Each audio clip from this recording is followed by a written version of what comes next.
Is China as authoritarian and repressive as Western critics would have you believe? How does its political system of what it calls whole process people's democracy really work in a country of 1.4 billion people? We'll discuss this and more on this week's China Report.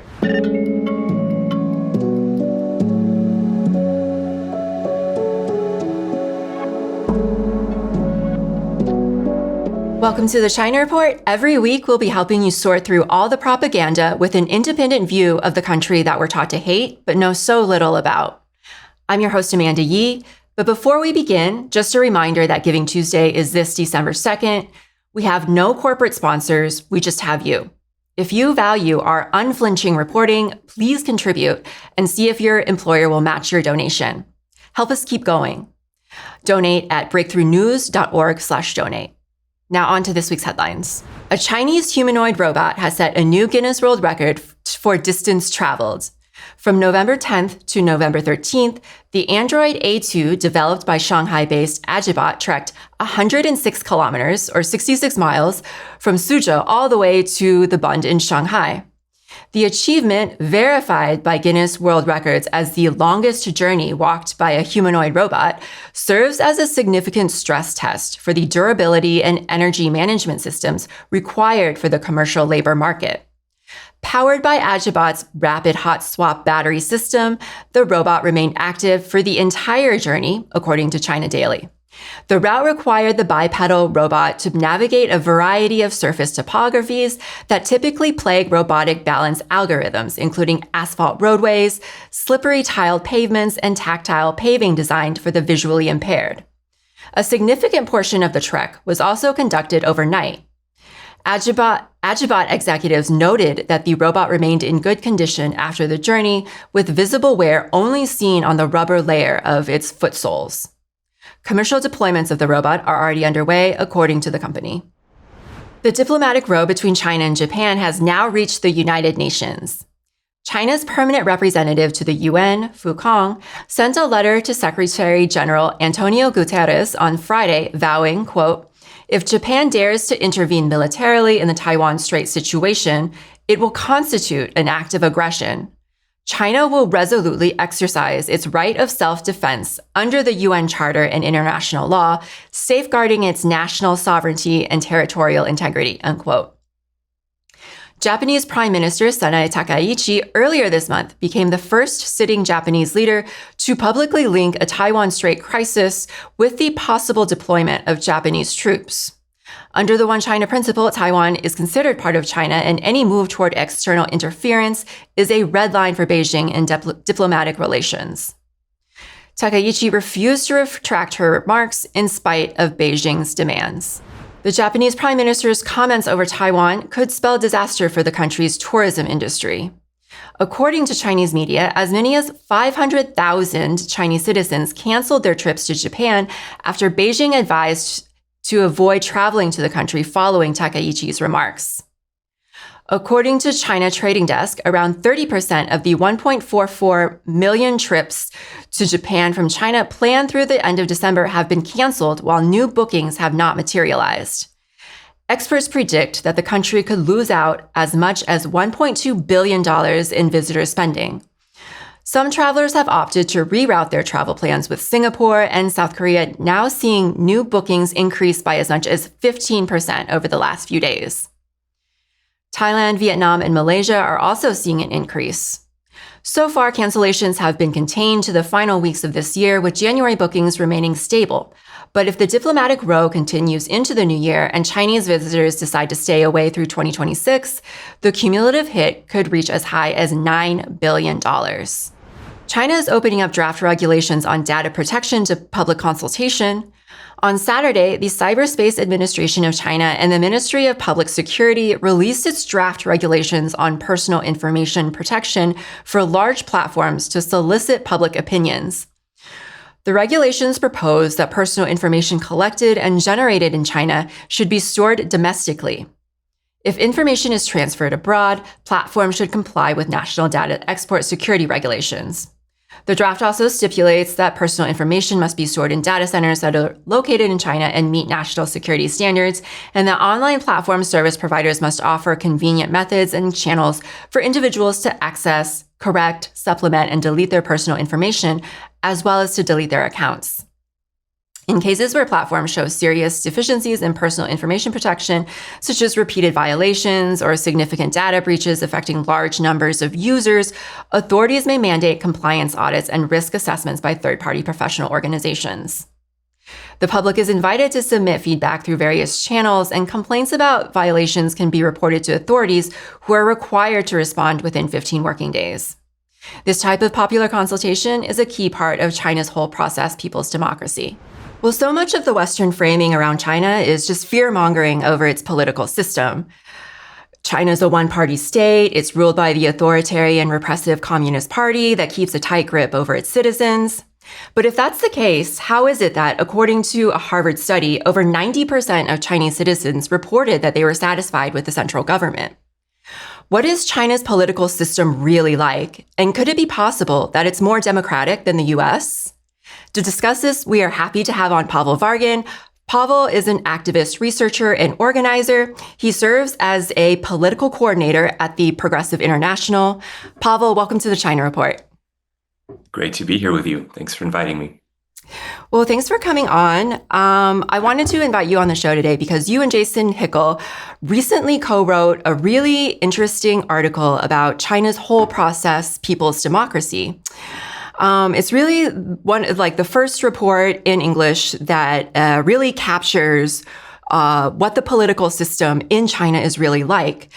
But before we delve into this report, could you talk a little bit just about the methodology behind this report? Because if I'm not mistaken, you are actually in China, right?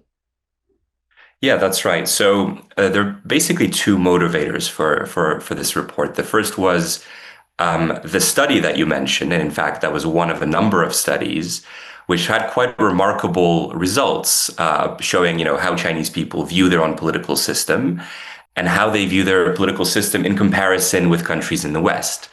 And so you had these questions, and again, these are a series of liberal institutions. One of them, in fact, was founded by a former NATO Secretary General, and it receives Western state funding. Mm-hmm. And one of the reports asked a series of questions. For example, democracy is important, or is democracy important? Is my country democratic? Does my government serve the people? And does everyone have rights or equal rights before the law? And in each of those cases, the responses from China, from people living in China, were significantly higher than they were for people in the so-called classic liberal democracies like France, Britain, and the United States. In fact, for the claim or the statement that my government serves the people, over 90% of people in China agreed, versus about 40% of people in the US, France, and Britain. So the divergence is really significant. And then you have these other statements. For example, everyone in my country can freely express their opinion on political and social topics. In China, 18% of respondents disagreed, while in the US, 27% of respondents disagreed. And then, of course, for me, the most remarkable statement, which is political leaders in my country are elected in free and fair elections. Again, in China, 5% of people disagreed compared to 27% of people in the US. And in our essay, we cite many more figures from similar studies. And so one motivation for doing this research is to understand what is this political process that we so readily dismiss as authoritarian and, fundamentally structured by systems of oppression rather than consent. How does it work, and how is its democratic character expressed? Mm-hmm. So that was one source of interest. And the other was a field study that I was on at some point last year, I think last summer. I took part in a conference in the city of Chongqing, this sprawling metropolis of, I think, over 30 million people. And as part of that visit, we went to a neighborhood called Minzhu Village, which was built kind of like those Soviet purpose-built towns built around significant industrial plants. there was a factory called the Machine Tool Factory there. It was actually a pre-revolutionary site, but it became quite an important industrial site after the revolution. Mm-hmm. And like many neighborhoods that were purpose-built around factories that made one or a few things, the neighborhood started to decline. The factory was moved out of the city at one point. There was a spike in poverty. The buildings hadn't been renovated for many decades. There was a stream of open sewage flowing through the center of the neighborhood. So there were huge issues with sanitation. And there was a big debate about what to do with the neighborhood. Now, when I went there, and until I learned that the neighborhood basically looked like I just described it 5 years earlier, it was completely unrecognizable. It looked to me like you might expect a hip neighborhood in Berlin or New York or London to look. They had this, craft beer bar in stacked shipping containers. They had really nice cafes. You can get your flat white or cappuccino. They had a really cool looking canteen that was several stories high. Really nice modern architecture. A lot of the housing had been redeveloped. And it looked from the outside like a process of gentrification, except it didn't displace anyone. Mm-hmm. And on our visit, we got to learn about how that process took place. And what the party did is it dispatched officials to the neighborhood. They organized these community gatherings where literally people stood around in a circle with the Communist Party cadres standing in the middle. And the residents would raise complaints, would make suggestions, would bring all kinds of ideas for what the neighborhood needs to party officials. And through this extensive process of almost daily consultation, which involved these community gatherings, but also there were technological tools. You could submit comments online, you could submit comments through an app. This process basically in around 4 or 5 years completely regenerated the neighborhood in ways that responded to the immediate needs of the community. And the farmers market had been renovated. The canteen now provides free meals for the elderly every single day, and also subsidized food for other members of the community. A lot of the traditional family-owned businesses were simply given nicer facilities. There's a really slick Communist Party office in the center of the neighborhood where you can come in and raise complaints or ask for help in, repainting your home or moving your furniture or whatever else you might need. And so there are these really robust support structures that were put in place. And then I think most symbolically, the stream through which sewage used to flow had been cleaned up. And now you have a beautiful, clean stream where children play in the middle of the neighborhood. So it's, a really remarkable process of transformation that was grounded in a very robust process of consultation. And to me, that was a really powerful expression of what democracy could be. Mm. Yeah, so you were lucky enough to go and be able to get a glimpse of what this political system looks like on a very localized level. And before we get into the more granular details about, this consultative democracy and elections, I was wondering if we could take a step back and could you just give, give a picture of what are the major differences that you see between China's model, its model of democracy, and the democracy that we're used to, the Western liberal model? Yeah. Often when you raise the question of socialist democracy, there's, of course, a very important democratic exercise in Cuba that many people talked about a few years ago when the entire country effectively worked together to draft a new family code for the country. Mm-hmm. Really impressive process. And whenever you try to talk about these issues in the West, you're often met with this kind of template response, which is, well, you can only vote for the Communist Party, or you don't have elections, or there's no democratic choice because you only have a single political vehicle, which is the Communist Party. Now, first of all, that's not true of most socialist countries, most countries that would describe themselves as socialist. But second of all, there's I think fundamental misunderstanding of what it means to have a revolutionary state. Because this idea that one person has one vote and there are many different parties, and each party reflects a particular set of preferences, is all very well and good. But within capitalist societies, state power is run in the interest of capital. And that is reflected in the structure of party politics. And so, okay, you might have two parties like in the US, or you might have dozens of parties like you have in some European countries. But to a greater or lesser extent, all of those parties are fundamentally committed to the project of capitalism, to sustaining it, to nourishing it, to greater or lesser extents, and increasingly to greater extents, we're seeing now, the very fragile social democratic consensus in Europe, being dismantled effectively in front of our eyes in the interest of remilitarization. So, you don't even really have a choice of social democracy anymore. You have a choice between a number of parties that are committed to a project of neoliberal reform, of putting social services in the chopping block. Not only that, but the mainstream media is, of course, controlled primarily by capital, and in many cases owned directly by billionaires who have their own interests. And we saw very clearly in the case of Jeremy Corbyn, where even someone who, is a social democrat but presents a threat to capital is systematically attacked by the mainstream media, and refused a fair hearing, refused, airtime, refused spaces in debates.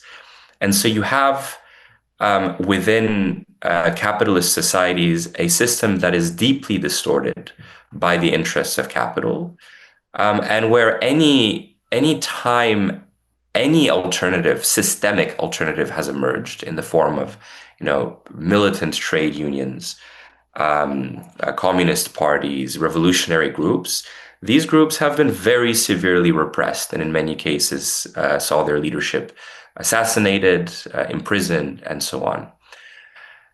When you have a revolutionary society that underwent a process in which the working people rose up and overthrew capital, it's the working people that constitute the state. And so the job of the Communist Party is to be a vehicle that carries the subjectivity of that social majority of the working class. And so if you move now to China, and we think about this claim that you'll often hear from people that, okay, well, maybe China has elections, but you can only vote for the Communist Party. Again, that's not true, and we can talk about that later. But the Chinese Communist Party, or the Communist Party of China, has over 100 million members.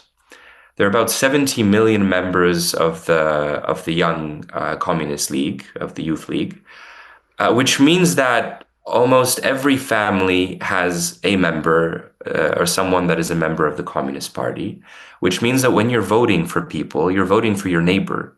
You're voting for a member of your family. You're voting for someone that you grew up with. You're voting for someone with whom you worked on the same factory floor, right? I've never met any of the candidates that I've ever voted for. But in China, you effectively vote for representatives of your community, and often the most respected representatives of your community. So I think we have to abandon this liberal idea that choice on its own is a useful marker of what democracy actually means and what it can deliver. And I think the Chinese system and the way that the Chinese system is perceived by the Chinese people shows, in fact, that a much better indicator of the success of a democratic model is the material improvements that it makes in people's lives.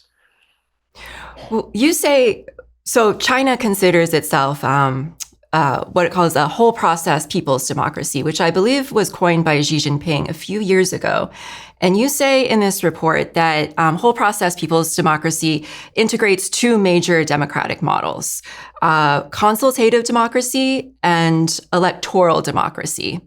So I want to get into the electoral part a little bit later, but I want you to first explain this notion of consultative democracy. What does that look like in practice, and what are some of the key mechanisms that are put into place? So one of the really remarkable things that you start to understand when you visit China, repeatedly is that there are countless channels for consultation at all political levels, from the very grassroots level in villages. And I was very fortunate to take part in a field study just about a month ago or so, where we visited 5 different villages in one of the Chinese provinces and looked at the process of poverty alleviation and what they call the construction of common prosperity in each of these villages. And everywhere, those processes are deeply consultative, and in each village, they kind of work in different ways. And so, just to give you a sense of the rich tapestry of channels and instruments that you have for consultation, you have at a kind of national level these so-called 1, 2, 3, 4, 5 service hotlines, which is a phone number that you can just pick up, and you're guaranteed an immediate response upon receipt of complaint. And these hotlines aim at addressing public concerns on all kinds of issues. And I'm sure everyone's seen on TikTok these countless examples of people in China raising complaints about potholes and safety issues in their cities, and seeing those issues remedied within sometimes hours, if not days. So you have that. That also extends to channels like mayoral mailboxes, so literally mailboxes you can drop complaints into. You have mobile apps, you have call centers, you have groups on WeChat. So WeChat is kind of like the Chinese WhatsApp, except it's much more than that. It's a kind of all-encompassing platform that you can use for all kinds of to access all kinds of digital services in the country, from payments to banking to food orders to taxi orders. And also you can raise issues with, your local government or officials or whatever on things of public concern. And so, those are some of the mechanisms that enable governments at different levels of the state to respond to everyday demands and everyday concerns. But those processes of consultation also extend to actual processes of legislation. So you might have a particular set of policies that's being implemented, for example, about one aspect of the redevelopment of the countryside. What the state will then do is it will engage the different party bodies at, again, the different levels of state government, of national government, to then reach out to academic institutions, to think tanks, to various kinds of research teams, who will then be tasked with outsourcing other bits of the research to other organizations, who will then conduct field studies, speak to people and communities that might be affected by these policies. So a process of policy development might take 2, 3, 4, 5 years, involve consultations with thousands of people, involve the production of hundreds of thousands of words of text, and potentially dozens of academic conferences where these things are rigorously discussed, reassessed, reconsidered, and communicated ultimately up to the party, and then in the process of implementation communicated back to the people from where the ideas were ultimately or initially sourced. So there's this process of taking ideas from the people, systematizing them, and then applying them back effectively in processes of policy experimentation. And successful ideas are then expanded across the country, and less successful ideas are reconsidered and revised. Yeah, I mean, just to add on to what you were saying, I came across this model of consultative democracy a couple examples pretty recently. One is the other day I read in one of the Chinese news sources, China Daily, I think, and we're actually featuring it as a headline. But the government is trying to revise data privacy laws. And they wanted to get, people's opinions about this draft regulation. And so they opened it up for public consultation, so that people can go online and kind of give their input on, this draft resolution. And then another thing that I came across recently was, as you probably know, the CPC just recently approved suggestions for its new 5-year plan, the 15th 5-year plan. And in order to get, suggestions for this, I think they opened up, they did a similar thing. They opened up consultations online so that regular citizens could give their input on what could be prioritized in the next 5-year plan. And I think that's really astounding to me as someone who comes from the US, because we have never, as US citizens, been asked to give our input on draft legislation. There's some really unpopular laws and budget cuts that are being pushed through Congress, where a lot of working people are losing access to healthcare. They're losing access to SNAP. And none of us were ever consulted on these new budget cuts and these new laws. So, to me, that was just really, really astounding. Well, in the US, you don't even have a 5-year plan. You guys barely have a 1-year plan. Yes, exactly. Now, oftentimes it looks like you have a 2-week plan. It's quite. I'm trying to find the numbers now, but I was reading about this in the very first weeks after the consultations for the 15th 5-year plan were opened. So this is a very broad set of policies that will determine the direction of Chinese development between 2026 and 2030. Very, I think, critical period in the country's history. As you you've many of the problems of poverty have in a way been solved, and now there's a level of ambition that's being pursued about development and lifting people to this standard of moderate prosperity, about building the first stages of an actual socialist society, which again has a deadline and a timeline in China. This is a very important period, and as you say, it's remarkable that people are asked for their views and their opinion. And in the first, I think, few days, and I might be getting this wrong because I don't have the numbers in front of me, but the government had received about 3 million suggestions from the public. That's the figure that I've read too. Yeah, 3 million. And that was 3 times more than it received in the same period for the 14th 5-year plan in 2020. And so you have not only this pretty spectacular process of consultation, but you also see that it's improving and expanding with time. And I think that tendency of increasing participation, of, in fact, preparing greater and greater numbers of people for the task of governing, which I think is the fundamental role of a communist party over the long arc of history.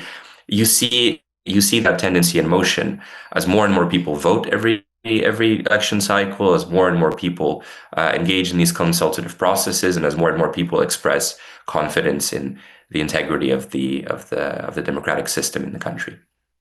Yeah, I really appreciate this quote from Xi Jinping, which I believe is also in the report. It says, if the people are awakened only at voting time and dormant afterward, if the people hear big slogans during elections but have no say after, if the people are favored during canvassing but are left out after elections, this is not true democracy. Which is all to say that China's whole consultative democracy, it integrates feedback from the people, and it's judged by the material improvement in people's lives. It's a results-based governing system, in contrast to the West, where we keep having elections, but we don't really have anything to show for it, when in fact our conditions are actually getting worse. We aren't able to afford anything, rents getting astronomically high. But yeah, a common argument that I have seen from China critics is that, Xi Jinping was not elected by the people, therefore it's not a democracy. But can you talk a little bit about the electoral part of a whole process, people's democracy, and how elections work in China? Yeah, so it's a slightly complicated system, I think, partly because of how decentralized the country is and how big it is. And it's really important to emphasize that, and many people don't understand this, but China is among the most decentralized, probably among the most decentralized countries in the world, and certainly more decentralized in its governing model than I think any Western country. In China, local governments, and that includes provincial, county, township, and village levels, and I'll talk a little bit more about the different levels of governance in a moment, they make up 50% of government revenue, and they account for about 85% of expenditure. Now, the global average for central governments is 66% in terms of the percentage of expenditures where they sit in the kind of hierarchy of the state. In China, it's 15%. So the central government in China is responsible for 15% of total government expenditure, which means that a tremendous amount of power is devolved to these local levels, which is where elections happen, right? So you have in China a system where you have what are known as the county and township levels. And at the county and township levels, you have deputies who are elected directly by voters. So again, as I said, if you're in a village of 3,000 people, you are voting for an exemplary neighbor, someone who went above and beyond, someone who went through the same hardships that you went through. We were able to meet these people on our last visit, which is also quite beautiful to see how powerful and effective these bonds are between local community leaders and the communities they are tasked with serving. And again, important to emphasize that it is their responsibility to serve the people. There's a very clear, very specific mandate with very clear performance indicators. And if you don't meet those performance indicators, you can get voted out. So you have deputies who are elected by voters at the county and township levels. Then those deputies elect deputies at the city level. Then the city level deputies elect deputies at the provincial level. And then the provincial level deputies elect deputies to the national level, to the highest level of government. Those are the four levels. And again, the elections, they happen at the lowest level. And by the number of voters, they represent the largest democratic exercise anywhere in the world. In the last election, over 1 billion people took part. Very high levels of participation. I think turnout rates of about 90%. Again, far higher than the turnout in any Western democracy right now, where in fact the tendency has been for dropping turnouts during national elections. The recent election in China was larger than I think any electoral exercise anywhere else, including India, which claims to be the world's largest democracy. Well, another popular myth about China is that it's a one-party state ruled by the CPC and that there are no other political parties. But as you mentioned a few minutes ago, there are actually other political parties. So could you talk a little bit about, the role that they serve in governing and, why do they, how do they relate to the CPC? So maybe I'll take a step back a little bit because I think in China, what's often emphasized is, in a sense, the historical necessity of the CPC and the historical necessity of this particular governance model, given the weight of China's historical inheritance, given the crises that plagued the country and before the revolution, and one of those big challenges was just the lack of a stable political system that could guarantee not even any kind of progressive outcomes for the Chinese people, but that could, survive. You had this really tumultuous period where there was an attempt to introduce liberal democracy at the start of the 20th century. You had very quickly, this is the first decade of the 20th century, you had about 300 political parties that were formed. And in the I think 2 decades that followed, you had 10 different heads of state, you had 45 cabinets, you had 59 prime ministers, basically, almost 2 decades of complete chaos. Now, when I read these figures, I'm reminded of other countries now, the United Kingdom among them, where you also have a very high number of governments and prime ministers in the past few years.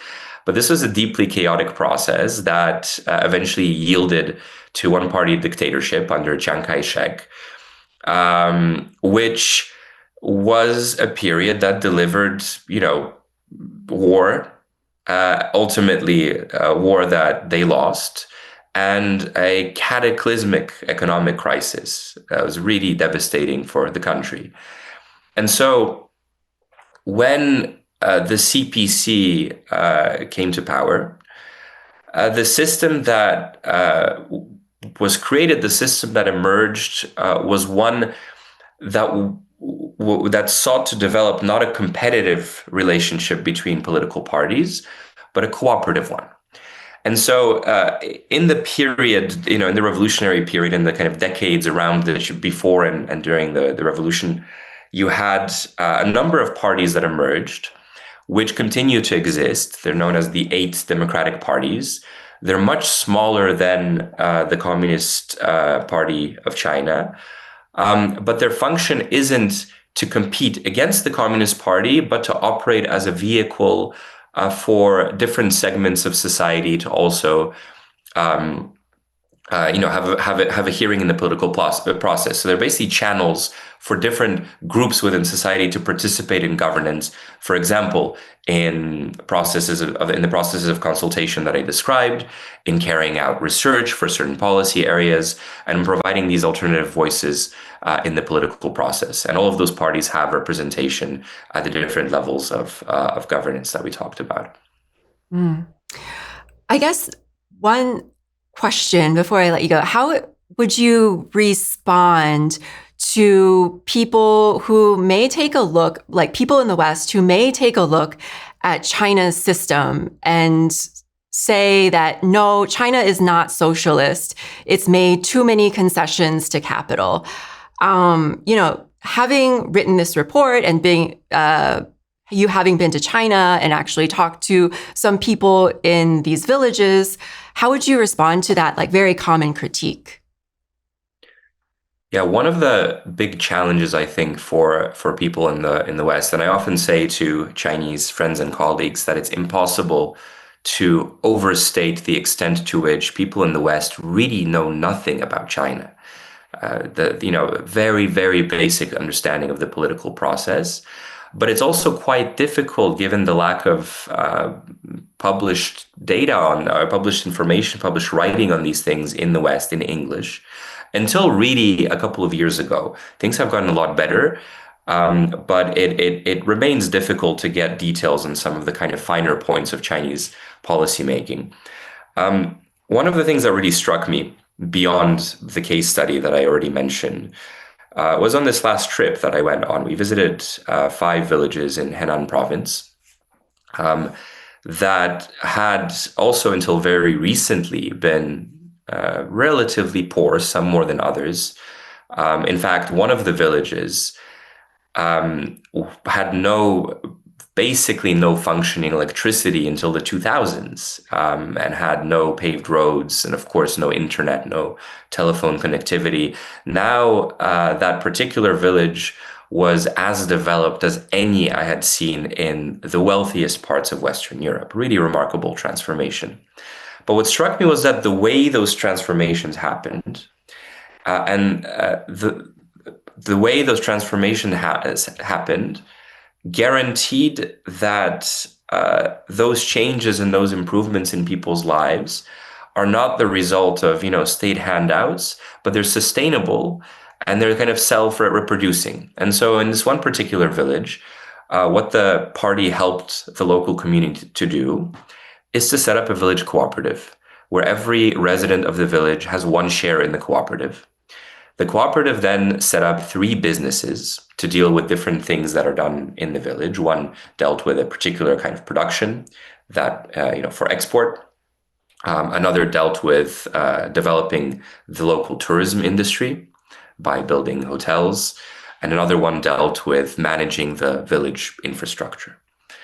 Then you had the Communist Party at the township level, which effectively recruited a capitalist branding company to help the local community, make nice packaging and nice advertisements for their local goods. For example, I don't know, they had these fermented duck eggs and nice teas, and they had, I don't know, they had peach compotes, that kind of stuff that they produced in the village. And they recruited this company under the condition that the company would work directly in the village and would train the village community in the kinds of roles that were available, that were needed there.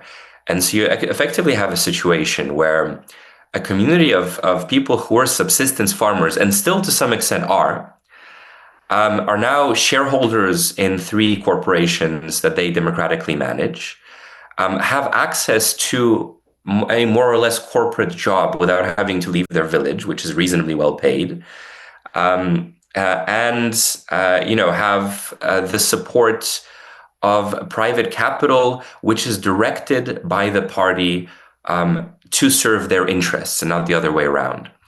And so I think one of the things that is most important is that it's very clear to me that however many millionaires and billionaires there might be in China, as a result of the reform and opening up process, capital does not hold the reins of political processes. Capital is subordinated to political processes, and those political processes are structured to improve the living conditions of the vast majority of the Chinese people. And that is the fundamental difference, again, in the nature of or the structure of class within the state, right? None of this would be possible in a capitalist society whose very function, or in a capitalist state whose very function is to siphon wealth from those who produce it, from the workers, upwards to the owners of capital and ultimately the bankers and financiers. Mm. Well, Paweł Wargan, thank you so much for joining us on the China Report. I really encourage all our viewers to go read your and Jason's report. I think you can find it on the Progressive International website, and we'll also link it in the show description. Before you go, where can people find your work if they're interested in your writing? My work is all over the place, but if you'd like to follow me on Twitter, you may, at X, formerly known as Twitter, although do you still call it Twitter? I still call it Twitter. I never call it X. Great. I mean, we have to, any and every form of resistance against the tech oligarchy is I think, noble and good. So let's call it Twitter. You can find me on Twitter. I also reluctantly set up a Substack, but I almost never write there. So I think Twitter is the safest bet. All right. Well, thank you so much, Pawel.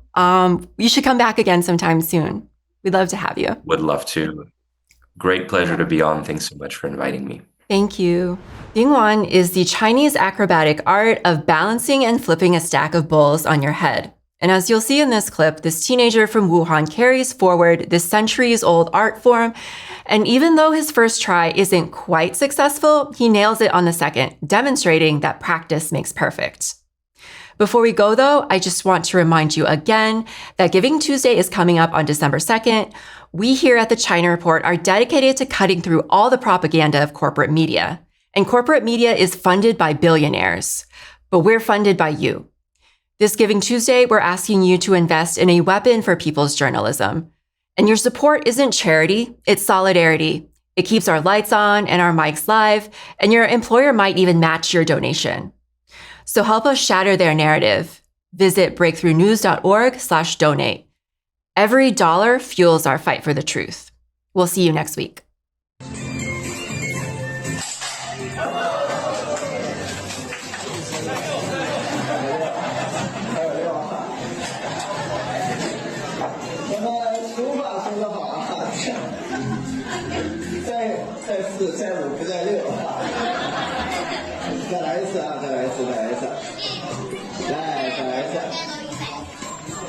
Viva!